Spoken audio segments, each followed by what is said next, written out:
Welcome back to the deep dive. It's been a while since we really dove into something big. Yeah. And today we're really tackling a huge one. Right. Generative AI. Oh my goodness, where do we even begin with this? Oh, man. We're going to take a historical look at the impact of technological innovation. Yeah. Because when generative AI kind of burst onto the scene, it felt so new. It felt so revolutionary. It felt like we were in completely uncharted territory. Yeah, for sure. But as Tolkien understood and he observed these kinds of societal shifts, even in his fantasy worlds, these big upheavals often echo developments from the past. Right. That's a really insightful way to frame it, I think, because it's easy to get caught up in the novelty of it all, right?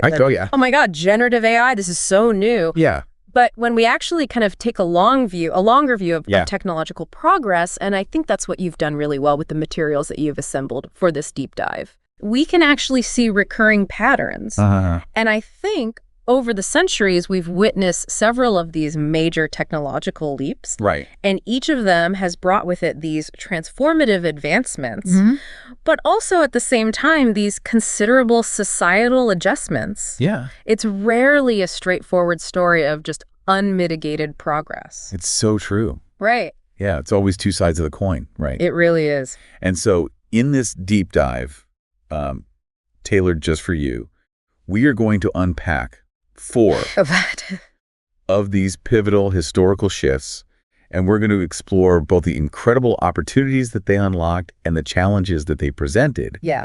And then we'll bring that historical lens to bear on generative AI in the latter part of our discussion. Great. Okay, so let's unpack this. Let's start way back in the 15th century with Gutenberg's printing press. Gutenberg, it's huge. This is one of the most fundamental technological shifts. It really is. Just trying to imagine like a world before mass-produced books where knowledge was meticulously copied by hand. By monks. Often by monks. Yeah, exactly. In these scriptoriums. Yeah. And this was a really slow and expensive process, which meant that access to information was largely confined to a select few. Yeah. And I think the printing press, by enabling the rapid reproduction of texts, fundamentally shifted that entire landscape. Yes. It led to a much wider dissemination of knowledge and the rise of mass literacy. And I think what's really interesting about the printing press is it wasn't just about like more books. Right. It fundamentally shifted power away from institutions that had previously controlled knowledge, right? Yes. So you have this more informed and potentially more challenging populace. Right. And I think that pattern of technology shifting power dynamics is something that we see play out in these later innovations as well. It's almost impossible for us today to grasp how revolutionary that must have been. Totally. But, as with every major step forward, there are these unintended consequences.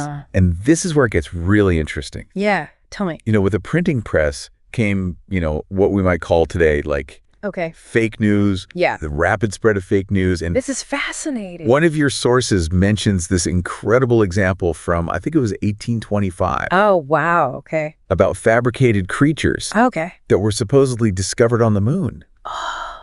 Can you imagine?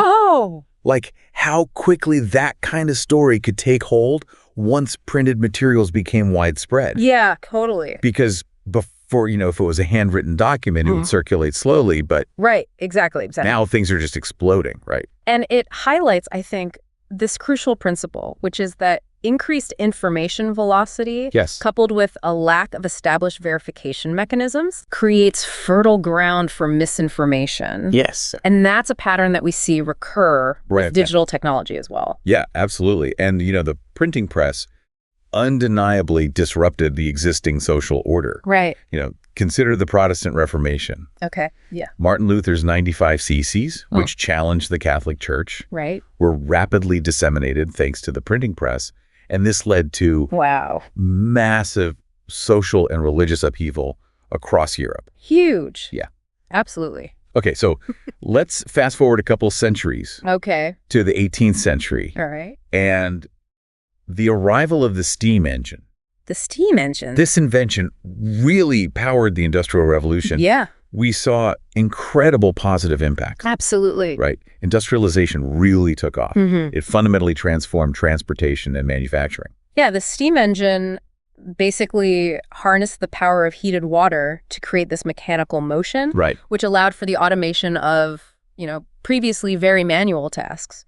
Or tasks that had been done by, animal power. Yeah. So suddenly you have factories. Yeah. You have transportation. Yes. Things can be produced on an unprecedented scale. Mm-hmm. And this led to, just this explosion of economic growth. Yeah, absolutely. The steam engine really reshaped society. For sure. Reshaped the economy. Right. But this rapid progress wasn't without its significant downsides. No. Particularly when it comes to the environment. Right. And this is where you start to see, Yes. the large-scale extraction and consumption of coal Yes. to fuel these engines. Right. Which led to significant pollution. Right. We're talking about Yeah. the infamous Great London Smog. Yes. Which, as some of our listeners may know, had devastating consequences for public health. And, so while this steam engine brought this immense prosperity and really transformed industries, it also kind of ushered in significant environmental challenges.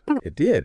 And it wasn't just the environment that bore the brunt. Yeah. The economic growth wasn't exactly distributed evenly. No, not at all. We saw the rise of figures like Cornelius Vanderbilt, often described as a robber baron, who amassed incredible wealth during this period. Right, and that's a recurring theme, I think, that we see is that, while these new technologies create overall wealth, the initial distribution is often very uneven, which leads to social friction. So it highlights the importance of considering not just technological advancement, but also societal structures and policies, to ensure more equitable outcomes. Yes. And I think that's a challenge that we also face with AI.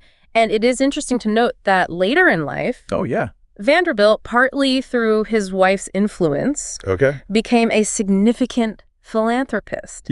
And contributed to the founding of Vanderbilt University. Right. So there's always these interesting twists and turns, right? Always, yeah. Okay, so beyond just this kind of inequity, the introduction of steam-powered machinery also led to social unrest. Oh, yeah, for sure. We see this, the Luddites, for example, famously protested against steam-powered looms, feeling that they would displace skilled textile workers. Yeah, and it's a powerful example really early on of this technology-driven anxiety around job displacement. Right. And it's a concern that, as you mentioned in your notes, feels particularly relevant today. It does. It does. Right. Okay, so let's jump to the 19th century. And the transformative power of electricity. I mean, this really revolutionized daily life. I know, it's amazing. Howard Industries transformed communication with the telegraph and eventually the telephone, and gave us all sorts of modern conveniences we take for granted. All the things. Oh, I know. And it's funny because, like, my own mother grew up without electricity in the 1950s. Wow. Imagine reading and writing by oil lamp. I know, it's crazy. It really puts things into perspective. It does. Maybe this even echoes some of the stories that you heard from older relatives. For sure. And their experiences before kind of the digital age. Yeah, it really puts things in perspective. It does. It does. And what's fascinating here is, I think, the kind of seemingly paradoxical impact of some of these technologies. Like, for example, the discovery of oil. Which, of course, contributed to later pollution from electricity generation, actually had a positive impact on whale populations. How interesting. In the short term. Because before that, whales were being hunted almost to extinction for their oil. I didn't realize that. To fuel lamps. Wow. So you had this kind of unintended consequence of this technological advancement that actually ended up being good for another species. Wow. But, it highlights this crucial point. Technological solutions often create new sets of problems, sometimes with unexpected consequences that are kind of delayed. So the initial benefit of saving the whales led to the longer-term challenges of fossil fuel dependence. And we know that conventional electricity generation brought with it its own set of environmental problems, right? From air pollution, Of course. from coal-fired plants, to the impact of hydroelectric dams on fish populations, to, of course, the inherent risks associated with nuclear power. Yeah, like Fukushima, 3 Mile Island. Exactly, 3 Mile Island. It's funny, you know. And it's actually quite ironic that part of the infrastructure at 3 Mile Island is now being repurposed to power cloud computing. Wow. So, you know, highlighting how one generation's problem can become another's. Wow, that's incredible. Infrastructure. Okay, so that brings us to the 20th century. Right. And the digital revolution. This is the world we live in, right? This is our world. The development of interconnected networks allowed for the near instantaneous transmission and sharing of information across vast distances. Yeah, totally changed everything. It really did. Changed everything. I mean, this fundamentally altered communication and access to knowledge in a way unlike anything before. Right. I mean, we have global connectivity. We have instant access to this just mind-boggling amount of information. It's overwhelming almost. Oh, I know. Yeah. The democratization of data and computation. Yeah. And I think Thomas Friedman's book, The World is Flat, really captured this well, right? It did. This idea of lowered barriers and global collaboration. So it's undeniably been a period of just massive positive change in so many ways. It really has. Yeah. But again, of course, two sides of the coin. Always. You know, digital technology has fostered unprecedented levels of connection and access. For sure. But as with all previous technological shifts, there are downsides. Right. One of the most pressing of which is individual privacy. Right. And that quote from Eric Schmidt. Oh, yes. Which, you know, I think really encapsulates this. He said, you know, we know where you are. We know where you've been. We can more or less know what you're thinking about. Oh. It's so chilling. It's a little creepy, right? It's a little creepy. It's like, okay. It's like sinister Santa Claus or something. Sinister Santa. I love it. Yeah, and it really encapsulates, like, you know, the pervasive nature of digital tracking. It does. And this is something you touched upon in the materials you shared. For sure. You know, about the targeted advertising that we encounter online. Yeah. And it's a stark reminder of the trade-offs that we make. You know, in the name of convenience and connectivity. Convenience. And it's not just privacy. Right. Right. Yeah. We have the persistent issue of the digital divide. The digital divide. While access has improved. Yeah. Especially with things like free Wi-Fi at places like Starbucks. Yeah, that's equitable access to the internet. Yeah. And computing remains a challenge. Yeah, absolutely. For certain demographics. Absolutely. Socioeconomic groups. Yeah, it's not a level playing field. No, not at all. At all. The benefits of this digital age aren't universally shared. No, and I think perhaps the most direct parallel to the printing press is the ease with which false and malicious information can be disseminated online. Yeah. Fake news, phishing scams, phishing, elder abuse. Yes. All of these are amplified by the speed and reach of the internet. Right. So, you know, as we're kind of looking back at these four major technological shifts. Yeah. What common threads what are you seeing? Emerging. Yeah. That might be relevant to understanding. Yeah, to our understanding. Of AI. Of AI, yeah. Well, it seems pretty clear that while each of these revolutions brought about incredible progress. For sure. You know, democratizing knowledge. Yeah. Boosting efficiency. Yeah. Expanding connectivity. Absolutely. They were never purely positive. Right. You know, ethical dilemmas, environmental concerns, socioeconomic inequities. Seem to be almost inherent parts of the process. Yeah, yeah.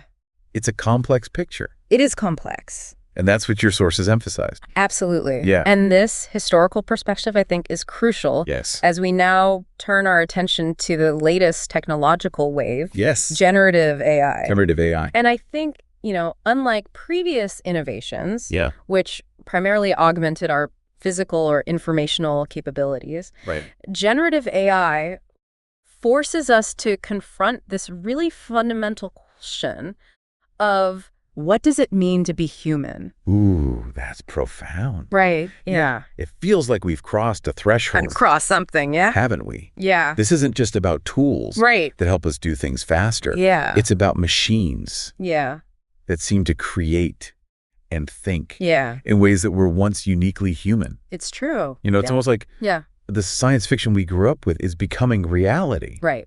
Think about HAL 9000, Roy Batty from Blade Runner, Ava from Ex Machina, Data from Star Trek, even the Terminator. Yeah. Yeah. They all grapple with this question of artificial intelligence kind of blurring the lines of humanity. Yeah, and I think since ChatGPT's public release in November 2022, this is no longer just a thought experiment, right? This is everyday reality. It really is. And what's so fascinating here is this rapid evolution of large language models, or LLMs. Yeah, LLMs. At their core, they synthesize new and original content. Yeah, they do. In a conversational way. In this conversational way. But their applications extend far beyond just chatbots. Right. Far beyond. We saw, the meteoric rise of ChatGPT gaining over 100 million users in just 2 months. It was crazy. I mean, and possibly even surpassed recently by DeepSeek. Yeah. And now we have a whole landscape of these powerful LLMs. Yeah. Gemini, Claude, Mel, Llama. It's an alphabet soup. Oh, I know. Or LLMs. Each raising these profound societal questions. Yeah, so these, just to be clear, these LLMs, they learn patterns by analyzing vast amounts of text. Yes. And identifying these statistical relationships between words. Okay. So they're really good at understanding kind of the probabilistic connections between different words and concepts. Okay, so for those of us who are still trying to wrap our heads around it.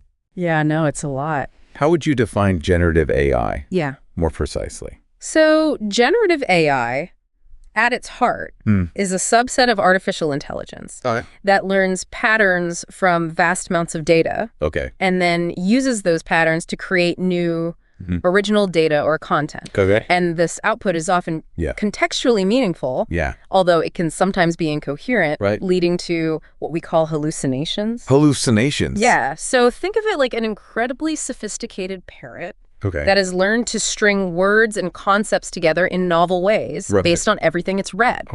Well, and the capabilities are really astonishing. It's pretty amazing, I mean, we're talking about generating images. Yeah. You even had, ChatGPT create a Van Gogh-style version of your college picture. I did, which is pretty amazing. And text, like those haikus and sonnets. The poetry. Yeah, it can churn out some pretty impressive stuff. I know. And that anecdote about the teacher skipping sonnet writing exercises because of ChatGPT really highlights how quickly this technology is impacting even education. I mean, you mentioned in your notes being surprised by how realistic. Yeah, it can be quite realistic. AI-generated poetry can be. Yeah, it can be, and it's not just images and text. Generative AI can also create audio, but the applications go much further into areas like, creative content generation for movies and videos, automated coding, sophisticated conversational assistance, and even drug discovery. Wow. So, I mean, the potential here is immense. And it's continuing to unfold very rapidly. Yeah, it's crazy how fast it's all happening. Mind-blowing. Yeah. So let's talk about the potential upsides. Okay. What are the key positive impacts of generative AI that are starting to emerge? I think primarily it empowers creativity and productivity on an unprecedented scale. So the ability to synthesize this unique content and tackle these complex problems that would be incredibly difficult or time-consuming for humans is a game changer. It really is. And I think the analogy of LLMs being like an exoskeleton for your brain I like that. is quite apt. I do. It democratizes access to data analysis and synthesis, potentially leading to a very rapid acceleration of expertise in various fields.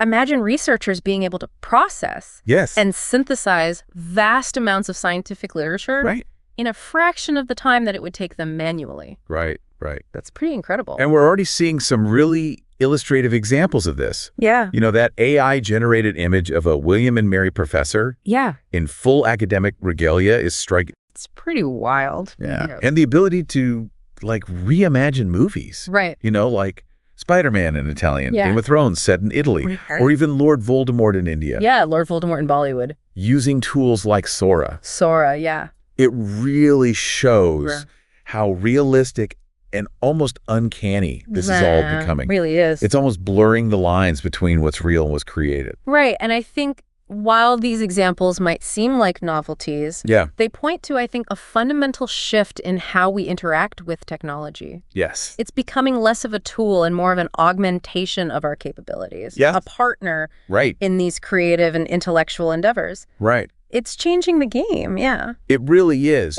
But just like with the printing press, the steam engine, electricity, the internet, Of course. there's a flip side to this coin. Always. What are some of the potential negative impacts of generative AI? Yeah, what are the downsides that we need to be mindful of? Yeah, what should we be concerned about? I think one of the most immediate concerns is the creation of misleading content, Yeah. right?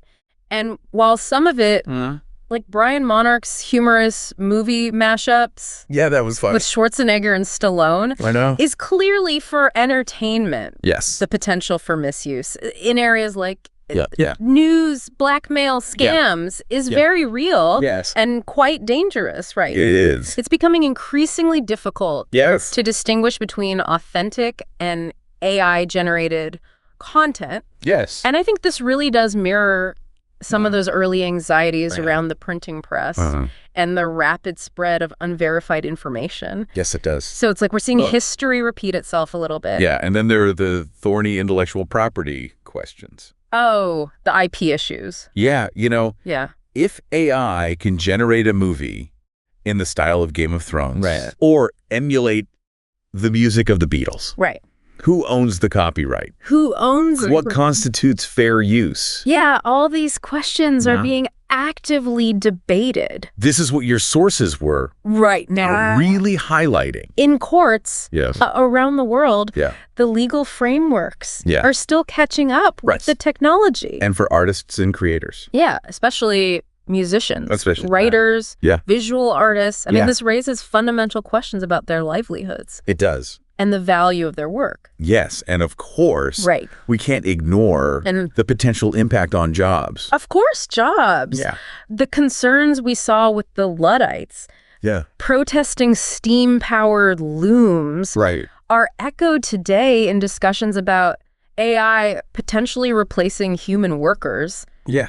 in various fields. It's understandable. It's natural to worry about this, right? When we see machines capable of performing tasks that were previously done by people. Yeah. Right. So as generative AI becomes more sophisticated, it's only natural that we would start to worry about its impact on the job market. Yeah. And while some argue that AI will create new jobs, Yeah. the transition Right. and the potential for widespread unemployment in certain sectors are significant considerations that need to be addressed thoughtfully. Yes. And so as we're concluding this deep dive into generative AI, reflecting on these historical parallels, what's your overall takeaway? the big takeaway for our listener? I think we are at another major turning point in history. I think so too. Generative AI offers this incredible potential